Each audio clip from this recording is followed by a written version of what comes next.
From storyflo Daily, the day's top 10, June 3rd. The storyflo Daily Brief for June 3rd. Here are the 10 most trending stories from the last day across the open web. First, from Simon Owens Media Newsletter, how a weekly PDF became one of Africa's most innovative news products. The Continent is a weekly PDF newspaper that has become one of Africa's most innovative news products. It was launched in April 2020 by Cypher Kings and Simon Allison, who had a deep understanding of the crisis facing legacy media. They had seen advertising dollars flow to tech platforms, news organizations shed thousands of journalists, and publishers become dependent on search engines and social media algorithms. Kings had experienced the collapse of traditional media firsthand, starting his journalism career in 2011 as a climate and environment reporter at a respected South African newspaper. He began to question whether the problem was journalism itself or the way it was being distributed. The answer he and Allison landed on was to package journalism into a single weekly edition designed for smartphones, which would be sent to readers through WhatsApp, Signal, Telegram, or email. The Continent has grown to have tens of thousands of readers and a distributed team across multiple countries. The publication challenges many assumptions about how digital media needs to work, and it has built a sustainable media business outside the traditional web ecosystem. The PDF format has created a deeper relationship with readers, who receive a finite, curated experience that is designed specifically for phones. The idea for the Continent came about after Kings and Allison spent months discussing what had gone wrong with digital journalism. They concluded that publishers had sacrificed the best qualities of newspapers in their transition to the web, replacing a finite, curated experience with an endless stream. They wanted to adapt the newspaper format for the digital age, creating a weekly publication that looked like a magazine but behaved like a digital native product. The timing of the launch was also significant, as it coincided with the COVID pandemic, which was accelerating layoffs and cutbacks across the journalism industry. At the same time, audiences across Africa were already consuming much of their information through messaging apps, particularly WhatsApp. The Continent's insight was to bring journalism into the platforms where readers already spent their time, rather than forcing them to come to a website. Second, from Letras Libres, Patria o Narco contra Patria o Yanquis. A recent exchange of attacks between the opposition and the governing populists has taken on a deeper meaning, with each side seeking to define the narrative of current events. The opposition is trying to challenge the government's interpretation of the facts and offer an alternative perspective. The government has been accused of attempting to distract from its own issues by blaming external factors, such as foreign influence. In response, the opposition is highlighting the problems of corruption and organized crime within the country. This has led to a clash between two competing slogans, one emphasizing patriotism and the other criticizing the influence of external powers. The opposition's message is centered around the idea of a country free from the influence of organized crime, while the government is trying to rally support by emphasizing the need to defend the nation against foreign interference. This divide reflects a deeper struggle for power and control, with each side seeking to shape the national conversation and define the country's values and priorities. The outcome of this struggle will likely have significant implications for the country's future, as it will determine which vision for the nation prevails. The opposition's ability to challenge the government's narrative and offer a compelling alternative will be crucial in shaping the course of events. As the debate continues, it remains to be seen which side will ultimately succeed in defining the meaning of the current events and shaping the country's trajectory. Third, from Faso Collector. These award-winning are now available as prints. Several award-winning paintings from this month's Bold Brush Awards have already been purchased by collectors. For a limited time, select works are available as high-quality prints. These prints are carefully produced to preserve the color, detail, and character of the original pieces, which were chosen from thousands of submissions. The available prints include Protector by Kristen Santucci, a dreamlike and mystical work. These pieces were selected by the contest judge and jury as standout works from the February contest. They offer a unique opportunity to own award-winning art at a more accessible level. The prints are not generic reproductions, but rather carefully crafted to capture the essence of the original paintings. This allows art enthusiasts to bring high-quality, award-winning art into their homes. The limited-time availability of these prints makes them a rare and special opportunity for collectors and art lovers. The select works available as prints were chosen for their exceptional quality and character. They represent some of the best works from the February contest,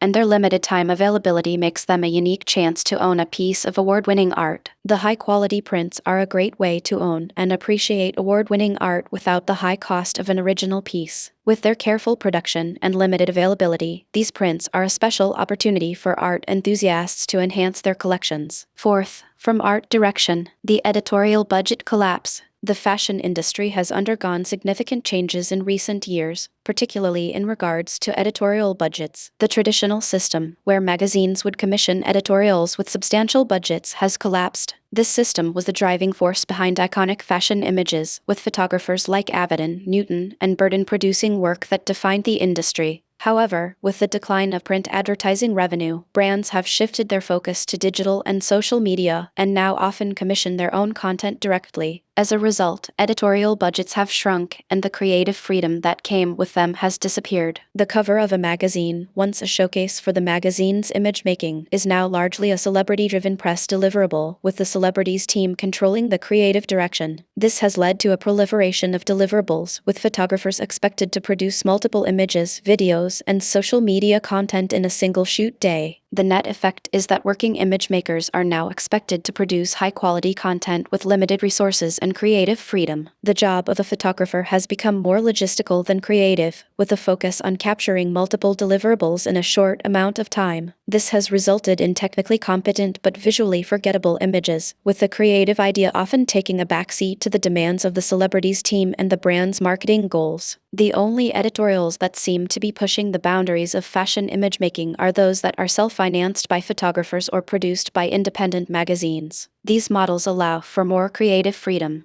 but they also rely on the photographer or team working for credit rather than payment. The traditional magazine editorial is no longer a viable way for image makers to produce high-quality, creative work, and the industry is struggling to adapt to this new reality. The collapse of editorial budgets has had a profound impact on the fashion industry, with the types of images that can be produced shrinking along with the budgets. The industry is now focused on producing safe, commercially viable content rather than taking risks and pushing the boundaries of fashion image making. This shift has significant implications for the future of fashion, and it remains to be seen how the industry will evolve in response to these changes. The changes in the fashion industry are a result of three major shifts that occurred between 2010 and 2020. The first shift was the decline of print advertising revenue, as brands moved their advertising budgets to digital and social media. The second shift was the rise of brands commissioning their own content directly, rather than working with magazines. The third shift was the increasing focus on celebrity-driven content, with celebrities and their teams exerting more control over the creative direction of magazine covers and editorials. These shifts have all contributed to the collapse of editorial budgets and the decline of creative freedom in the fashion industry. Fifth, from paint here. Why do you paint so small? The artist often gets asked why they paint so small, with most of their work being done in miniature paintings and sketchbooks. They explain that this is a deliberate choice with several benefits.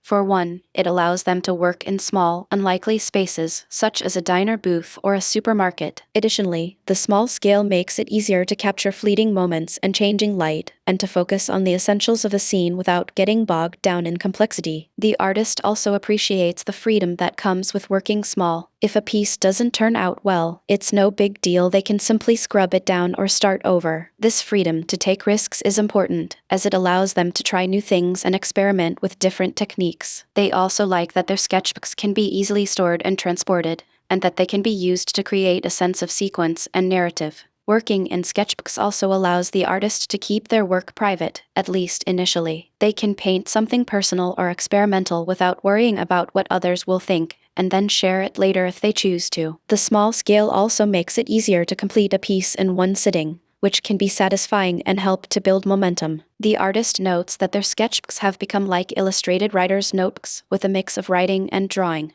They enjoy the process of creating these small, intimate works, and they appreciate the fact that they can be preserved and protected in a way that larger pieces cannot. Ultimately, the artist is happy with their choice to work small, and they feel that it has allowed them to develop a unique and personal style. The artist's use of small scale also allows them to capture the truth of nature in a way that photographs cannot. They can record the changing light and colors of the world around them, and create a sense of immediacy and spontaneity. This approach has been influenced by other artists, such as Charles Bargue, who were able to pack a lot of information into small, detailed paintings. Overall, the artist's choice to work small is a deliberate one, driven by a desire for freedom, flexibility, and intimacy. It has allowed them to develop a unique style and approach, and to create a body of work that is both personal and meaningful. 6. From Tierra du Papel. Lea antis du film de semana. The idea that words can carry smaller words within them is fascinating, and it can reveal new layers of meaning. For example, the word couragem, which means courage, is 43% composed of the word age, highlighting the connection between courage and taking action. This connection can serve as a subtle reminder to take the first step towards a goal. The concept of time and practice is also important, as the phrase medida da habilidade e acute idade suggests that half of any skill is developed over time. This idea can be applied to any project or goal, and it serves as a reminder that consistent practice is key to improvement. Even starting small, such as dedicating one day a week to a new habit,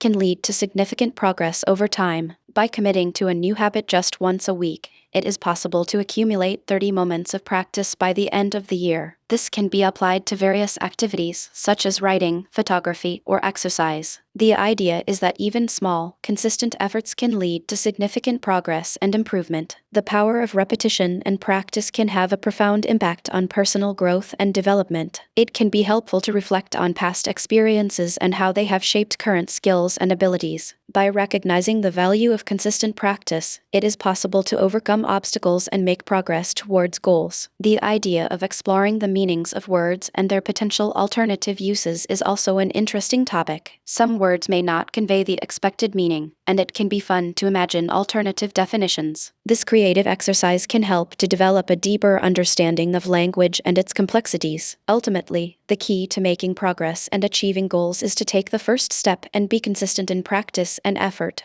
By embracing this mindset and being open to new experiences and learning, it is possible to cultivate new habits and skills, and to make meaningful progress over time. 7th, from Exploding Unicorn by James Breakwell. Discussion thread, Your Loudest Day. The discussion is about the loudest sound people have ever experienced. Some individuals may have been to loud events like IndyCar races, while others may have encountered naturally loud occurrences such as volcanic eruptions. Everyday situations can also be extremely loud, such as dealing with an upset toddler. The goal is to gather stories from people about the loudest sounds they have heard and how they experienced them. People are encouraged to share their own stories in the comments, discussing the loudest sounds they have encountered and the circumstances surrounding these events. This can include a wide range of situations, from attending loud concerts or sporting events to experiencing natural disasters. The discussion aims to collect a variety of stories and anecdotes from people who have been in extremely loud situations. By sharing these stories, people can compare their experiences and find out if others have been in similar situations. The topic is open to any type of loud sound, whether it was a one-time event or a recurring situation. People can share their stories and hear about the experiences of others, creating a collection of loud sound stories. 8th, from Mark Atwood's Diary of a Conspiracy Theorist. The human genome is failing, but I am an optimist. The article is not about the human genome, but rather an introduction to Steve Judd, a world-famous astrologer. Steve Judd has a large following on YouTube and shares his knowledge of astrology with his audience. He was interviewed to discuss his journey with astrology and what it means to him. The conversation also explored what astrology can reveal about the future of humanity. Steve Judd's work can be found on his website and YouTube channel, where he shares his insights and expertise with his followers. The article also mentions the interviewer's email list and social media presence, where readers can stay updated on daily news and avoid censorship. Overall, the article appears to be a promotional piece for Steve Judd and the interviewer's own work, rather than a discussion about the human genome or any related scientific topic. The title of the article is misleading, as it suggests a discussion about the human genome, but instead focuses on astrology and the work of Steve Judd. 9th, from Beyond Parody with Bridget Fetisi, Dumpster Fire 320 mostly unredacted version. The United States is approaching its 250th anniversary, but the planned Freedom 250 celebration is facing significant setbacks. All the artists initially booked for the event have dropped out, leaving Vanilla Ice as the sole remaining performer. This collapse may be indicative of a larger cultural phenomenon, often referred to as a vibe shift, where societal attitudes and preferences are undergoing a significant change. The concept of woke culture, which had seemingly been less prominent in recent times, appears to be reemerging. This resurgence may be contributing to the backlash against the Freedom 250 celebration, as some individuals and groups express dissatisfaction with the perceived tone and message of the event. The withdrawal of artists from the celebration suggests that they may be sensitive to the potential backlash and are choosing to distance themselves from the event. The situation highlights a broader trend, where many Americans are pushing back against what they perceive as lecturing or attempts to impose certain ideologies on them. This resistance is not limited to any particular demographic or group, but rather seems to be a widespread sentiment among ordinary citizens. The fact that Vanilla Ice is the only remaining performer at the Freedom 250 celebration may be seen as a reflection of this dynamic, as he is often viewed as a more neutral or apolitical figure. The implications of this vibe shift and the reemergence of woke culture are likely to be far-reaching, extending beyond the Freedom 250 celebration to other areas of American society and culture. As the country approaches this significant milestone, it remains to be seen how these trends will continue to evolve and shape the national conversation. The Freedom 250 celebration, despite its current challenges, may ultimately serve as a catalyst for a broader discussion about American identity and values. 10th, from the Adam Carolla Show. Classic #1039, White Privilege Lung. Adam and Dr. Drew discussed health topics, starting with Dr. Drew's current bronchial issue. Adam used this as an example to argue that the immune system needs to be challenged in order to become stronger. He suggested that overprotecting oneself from germs and illnesses can actually have a negative effect on overall health.